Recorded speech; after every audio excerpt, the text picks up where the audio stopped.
Bueno, vamos con este domingo de reflexión. Ok, recordemos el programa de pacificación de pandillas y su legalización, iniciado formalmente en el año 2007 bajo el régimen de Rafael Correa. Contó con la participación de múltiples ministerios del Estado, organizaciones de sociedad civil y líderes de agrupaciones urbanas. El propósito primordial principal de este programa de pacificación fue el de transformar a estos grupos en corporaciones juveniles legales para que se facilite su reinserción social y educativa. Todo comenzó en agrupaciones urbanas, pandillas participantes, Latin King, Nietas, entre otras. Latin King representados por Manuel Zúñiga, conocido como King Majestic o Majestic, y por integrantes de Ronnie Aliaga. Los Nietas participaron activamente en las mesas de diálogo. Entre sus miembros en esta época se encontraba un joven Leandro Norero, además de un vocero de ese momento, José Luis Novoa González, y otras pandillas más, como por ejemplo formaron parte del proceso de agrupaciones como la Corporación STAE, la primera en legalizarse formalmente, Masters, Viuda Negra, Block Crazy, Souls y el Bunk. Bueno, ¿cuáles son las instituciones gubernamentales involucradas? Estuvo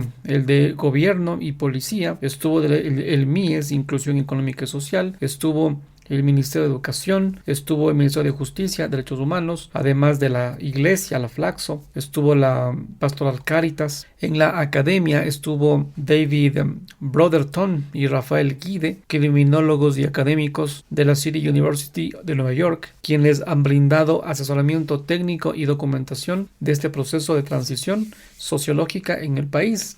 Fueron parte de este programa de pacificación de pandillas en el tiempo de Correa. Organizaciones involucradas, estuvo la Pastoral Caritas también, y además la Flaxo, estuvo Centro de Derechos Humanos de la Pontificia Universidad Católica, la PUSE, Fundaciones de Desarrollo Social, ONGs, estuvo la Fundación Esquel, también participó promoviendo espacios de diálogo, liderazgo juvenil, multisectorial y mesas de concertación democrática para que se mitigue la discriminación hacia las agrupaciones urbanas. Esto lo hizo la Fundación Esquel, la SERP AJ, Ecuador, Servicio de Paz y Justicia, organizaciones de la sociedad civil enfocada en los derechos humanos y la no violencia, que sirvió como un observador neutral y un espacio de resolución pacífica de conflictos comunitarios en barrios marginales en Quito y Guayaquil. Algunas organizaciones también, la Pastoral Caritas estuvo también participando, e iglesias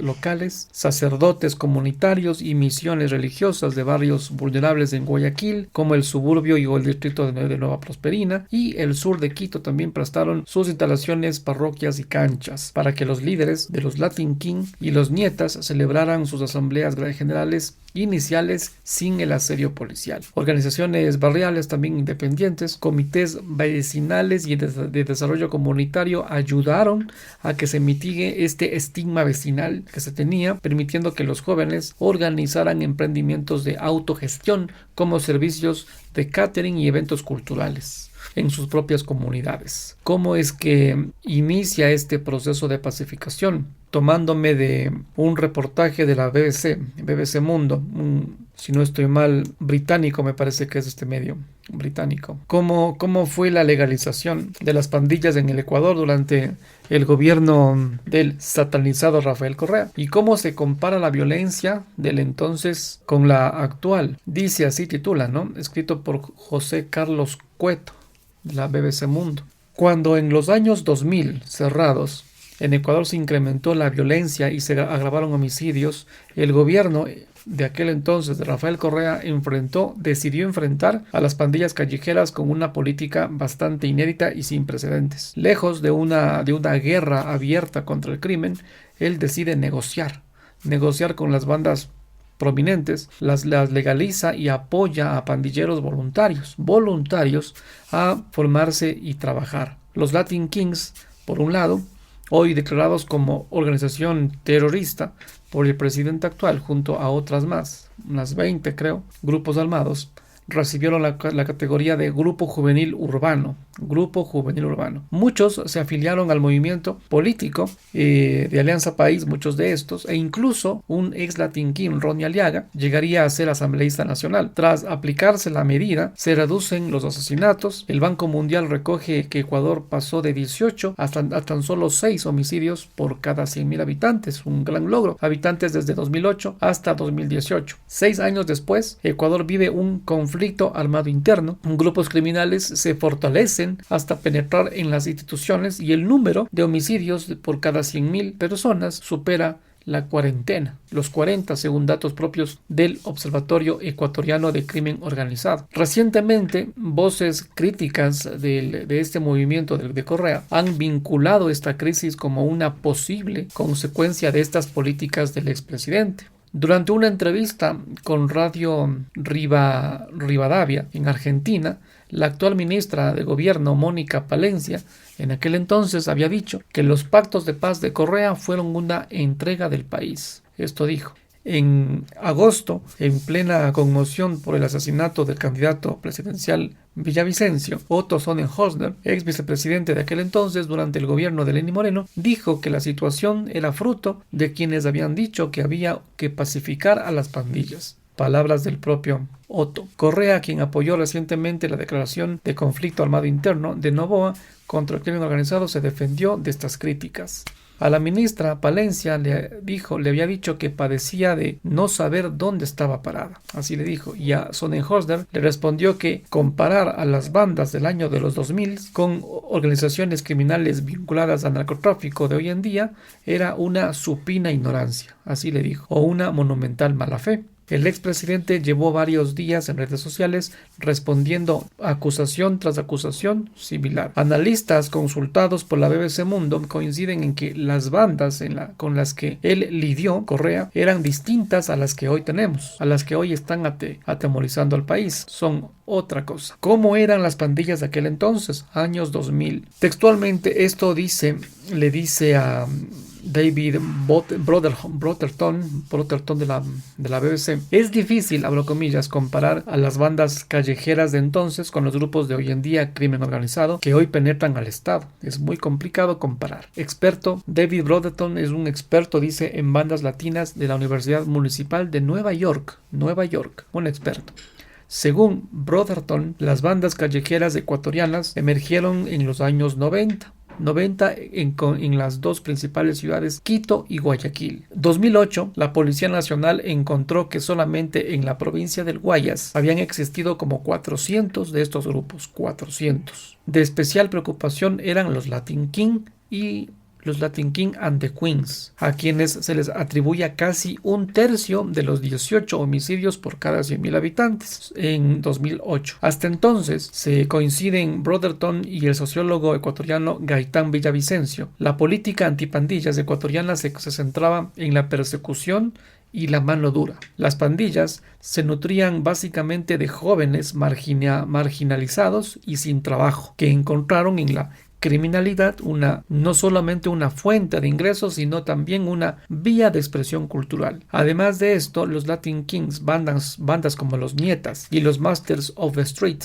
los amos de la calle, también tenían prominencia nacional. El plan inédito y controvertido plan de pacificación de pandillas. Correa adopta un enfoque distinto a la hasta entonces inhabitual para combatir el crimen organizado o al crimen en general en América Latina. Mayoritariamente enfatizado en la Policía Nacional como solución reactiva al incremento de crímenes del continente, dice Brotherton, el experto neoyorquino. Buscó mecanismos para legalizar, institucionalizar y reconocer la existencia de estas pandillas para que se les diera una salida socioeducativa. Así lo explica Villavicencio al portal BBC Mundo. Se estableció además una especie de nuevo contrato social en el que el Estado se comprometía con la ciudadanía a través de mayores recursos en bienestar, salud, educación, y a cambio de esto lo que se esperaba era que los ciudadanos cumplieran con sus obligaciones y responsabilidades, construyendo cohesión comunitaria y reforzando la relación entre Estado y sociedad civil. Así analizó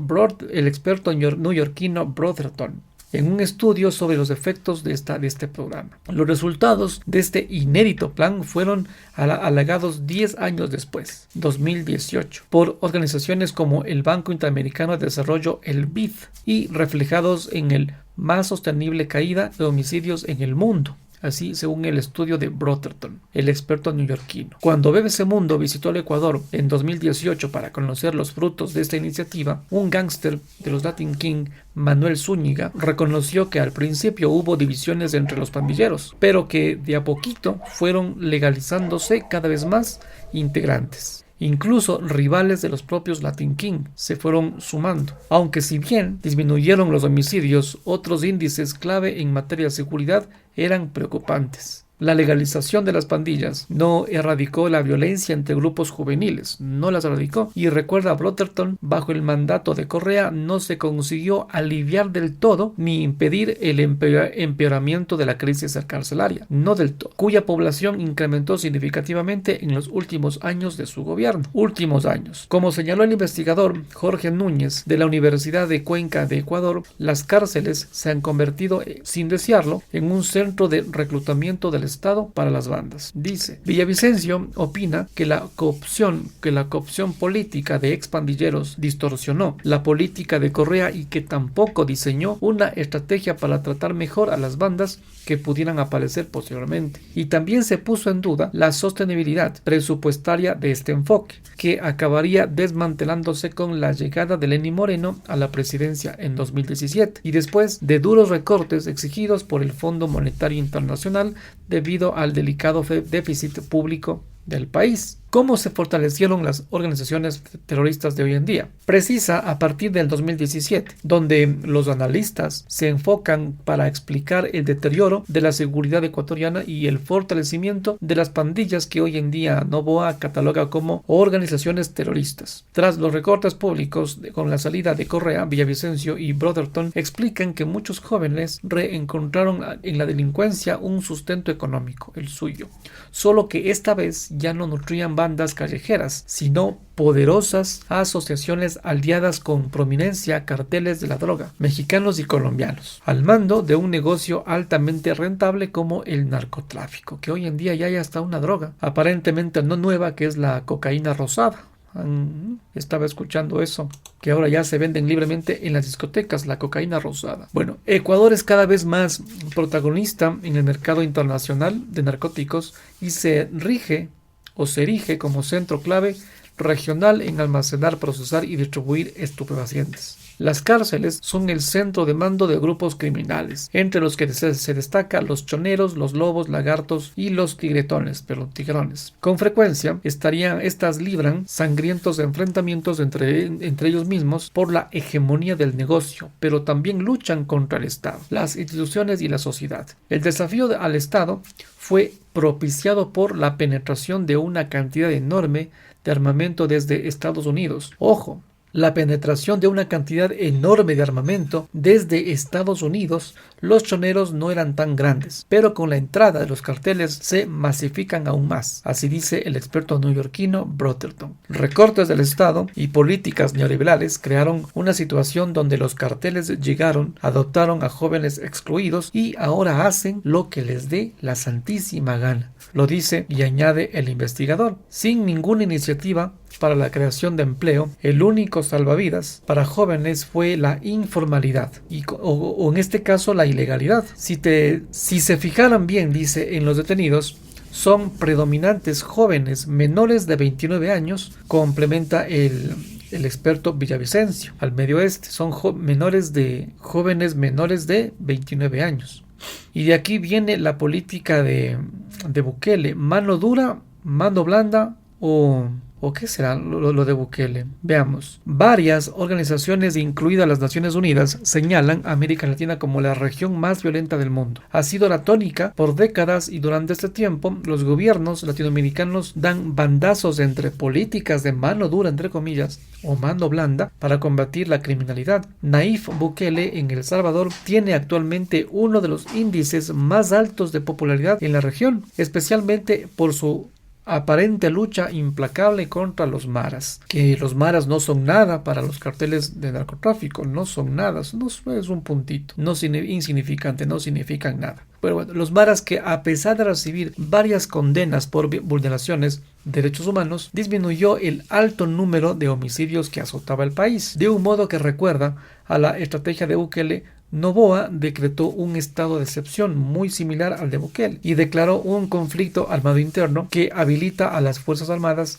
a actuar contra las supuestas bandas como si fuese una guerra. Sin embargo, Brotherton ve complicado que el efecto Bukele se propague en Ecuador. Lo ve complicado. El Salvador es mucho más pequeño, con solo 6 millones de habitantes, por los 17 millones que tiene el Ecuador, casi 18, que además tiene una situación topográfica y fronteriza mucho más compleja que el propio Salvador. Es prácticamente imposible que aquí en el país se replicara la estrategia de Bukele, comenta así el experto. Villavicencio tampoco cree que a estas alturas funcione el enfoque pacífico que ejecutó Correa por el poder que ya adquirieron los grupos criminales. No sería viable salvo que depongan las armas y se sometan a la tutela del Estado, afirma. Y además recuerda que